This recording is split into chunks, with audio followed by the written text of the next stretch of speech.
Shalom and blessings, warriors of Yahuah and the truth. We are on video number 30 of Magisterium introducing the Nicolaitans. Is celebrating a birthday pagan? What is highly thought of among men is an abomination in the sight of Yahuah. Luke 16:14-15. Celebrating our family members, or Yahusha's birth is an abomination in Yahuah's sight. Sukkot, tabernacles, tents is an outline of several things. Yahusha was born on the first day of Sukkot, and on the last great day, number 8, he was circumcised. Another picture we have of this time is the freedom from Pharaoh. And on the 7th day, his armies drowned along with him, and the equipment of his army. Thirdly, we look forward to the same period in the future when we will see the marriage supper of the Lamb and come under his kuppah, the wedding tent, symbolic of his household. The warnings and promises are about to kick in ferociously very soon. Seraphim, burning ones, will be released to reap the earth, first taking away the disobedient inhabitants, then gathering Yahusha's wheat into his barn, or wedding kuppah. The world's customs are programmed into each person from birth, and we would not know what a birthday celebration is unless we were not trained to know about them. The birthdays celebrated in Scripture stand out. The Pharaoh celebrated his, Herod celebrated his, and the children of Eob celebrated theirs. Death occurred in each case. What about KANUKAH? The story or account of KANUKAH is found in the record of the Maccabees, 2 Maccabees 4. It records their overthrow of the Greek tyrant Antiochus Epiphanes and the heinous acts he perpetuated on the Yahudim. KANUKAH dedication is mentioned at Yehukanan 10:22-23. It's not one of the Moedim, but rather a civil celebration, much like the celebration of Thanksgiving in the USA, to be thankful for the ending of the Civil War. Abraham Lincoln put down a rebellion, and the Maccabees stamped out the Hellenization of their culture. KANUKAH is a civil celebration, but a very important one, although not commanded. Maccabees is not an apocryphal, spurious written record, but quite real. Its historical events really happened, and what we can teach future generations about it should be continued. The next section is, who started Thanksgiving Day? It was not the Pilgrims, yet most people are taught this in school. Every country has a history of its own. At the end of the U.S. Civil War, Abraham Lincoln instituted a National Day of Thanks to commemorate the end of that horrible Jesuit Illuminati division over the Emancipation Proclamation, freeing all human beings from enslavement. The North followed the law, but the Southern states did not, wanting to maintain the right to own human beings to work their plantations. The Pope wrote letters before and during that war, which contain outrageous evidence of a conspiracy to rebel against the North, divide the United States of America, and addressed his letters to Mr. President in Charleston, South Carolina. Thanksgiving Day was instituted to give thanks to Yahuah for ending the war the Jesuits hoped would destroy the USA. The U.S. Constitution, as written, would never allow any alliance to make a concordat with the Vatican, and after the war, Lincoln was assassinated. 12 Jesuit operatives were hanged for the conspiracy. After this, another ferocious attempt to divide the USA was formed. Also based in Charleston, South Carolina, it was called the Ku Klux Klan. The attempt to foment a race war has continued since the 1860s, and Lincoln wrote about this foreign enemy and his conspirators and called them Jesuits. They ran all the departments of the Nazis, planning to take over the world. They control the news media, the United Nations, and hide in plain sight as they blame others for their activities. Read the Jesuit oath, and what is happening in the world today will begin to form a coherent pattern. The official delusion, Masoretic training. Totally confused. Something's wrong here, I can feel it. This book says we're not to say the name Yahuah with the proper vowels, but to say Adoni or Adonai in place of it. This book says we are to proclaim the name of Yahuah. Lou said the Masoretes just made up the vowel points. Your word, your name above all. Psalm 138:2.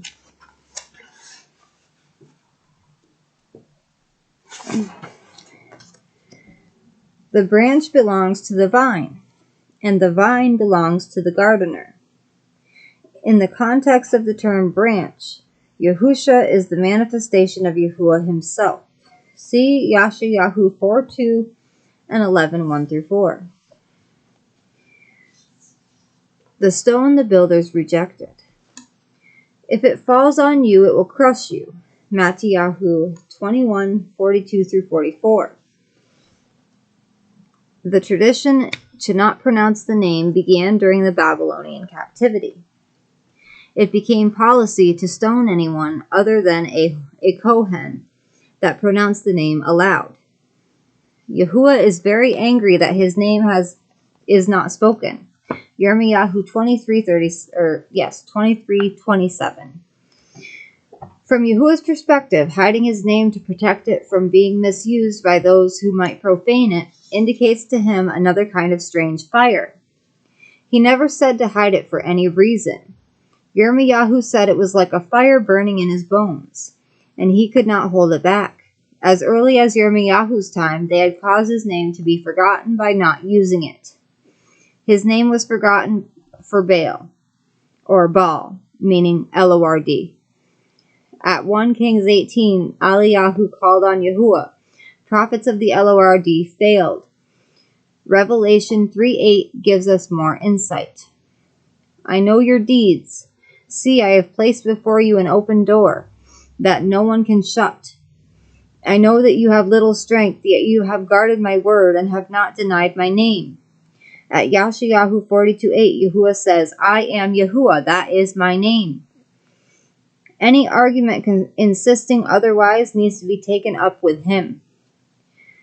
There is one Elohim, and Yahusha quoted the Shema as the greatest command.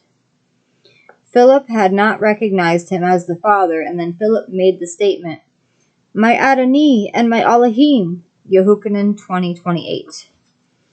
The greatest commandment. Yekub 2 is a warning letter to all generations. In examining that message, we find a statement that contradicts what Christianity has inherited. Yekub says, you believe that Yahuah is one, you do well. Even demons believe and shudder in terror. It is a reference to the greatest commandment, often called the Shema at Deuteronomy 6:4-9. Yahusha confirms it as the highest of all instructions at Matthew 22:36-40. The majority do not recognize that Yahuah is Yahusha.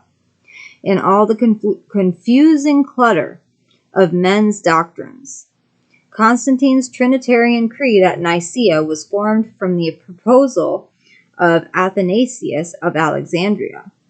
Yet few people know about all the adopted paganism they are surrounded by. The black obelisk of Shalmaneser III is the only portrayal of a king of Yasharal or Israel. Yahu or Jehu is shown bowing to Shalmaneser III. King Yahu is shown wearing a Phrygian hat to indicate his enslavement. Free men did not normally wear hats. The Assyrian panel shows the solar deity Ahura Mazda, or Shamash, as a winged star, and a larger star to the right. You guys might have trouble seeing this, but I'll try to get it up as close as possible. The only known portrayal of an Israelite or Yashtralite ruler is on a panel of Shalmaneser's black obelisk. This obelisk is on display at the British Museum in London. The 10th ruler of the northern tribes was Yahuah, or Jehu, son of Omri, and is shown bowing to Shalmaneser III on the black obelisk. In the ancient world, all male slaves, including freed slaves, were expected to wear a floppy cap called a Phrygian cap. Freed men did not normally wear a hat. Later, the 70-year captivity to Babel caused Yehudah to adopt the script of their captors, Aramaic. Daniel was called to read the real Iberite script on the wall of Belshazzar's last party. Celebrating the destruction of Jerusalem, the Ark of Titus shows the menorah of Yahuah's temple being hauled away, and the survivors of the city of Jerusalem enslaved. The Ark of Titus, the Ark of his father Vespasian, and the Colosseum were built with the gold taken from Yahuah's temple in 70 CE. Stolen gold from our Creator. And here is the stone with Yahuah on it. It's up here, if you guys can see it. Another conqueror's stone, the Moabite stone, which is shown right there, at the Louvre Museum in Paris, shows the name of Yahuah in real Iberite Hebrew script. Bone box of Yaakov, Yahusha's brother.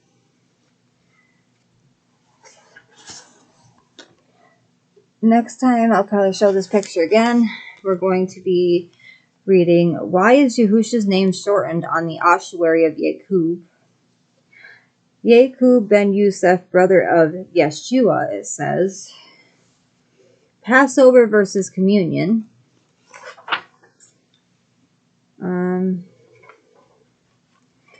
And we'll probably have enough time to do Let's Keep It Simple as well. I hope you guys enjoyed the lesson today. And now is my favorite part. It's time to praise Yahuah.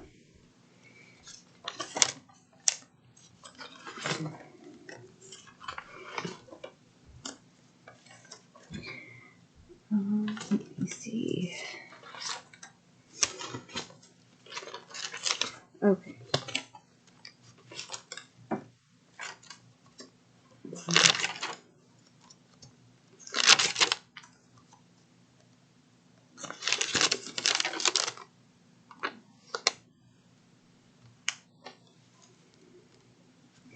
Okay, this one I haven't sang in a while. We are the Nazarene. We are the Nazarene, messengers of light. In the last days, we shout Yahuwah's name from the rooftops. Yahuah is the vine, and we are the branches. Hallelujah, hallelujah. As long as you accept his gift of everlasting life, he will accept you. He will help you know just what to do. If you're lost and feeling hopeless and downtrodden, He will take you by the hand, lift you up and accept you. He loves us so much. He came in the flesh to redeem humanity from their sins. You'll never find a love deeper than the love Yahuah has for you. Stay honest and true, stay steadfast in the word. Stay in light, for darkness and light cannot mix. We are His chosen people, His guiding light to all salvation and everlasting life. We are the Nazarene, messengers of light in the last days. We shout Yahuah's name from the rooftops. Yahuah is the vine, and we are the branches. Hallelujah, hallelujah,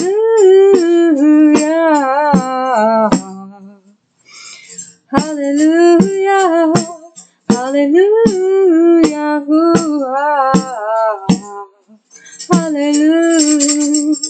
hallelujah, hallelujah,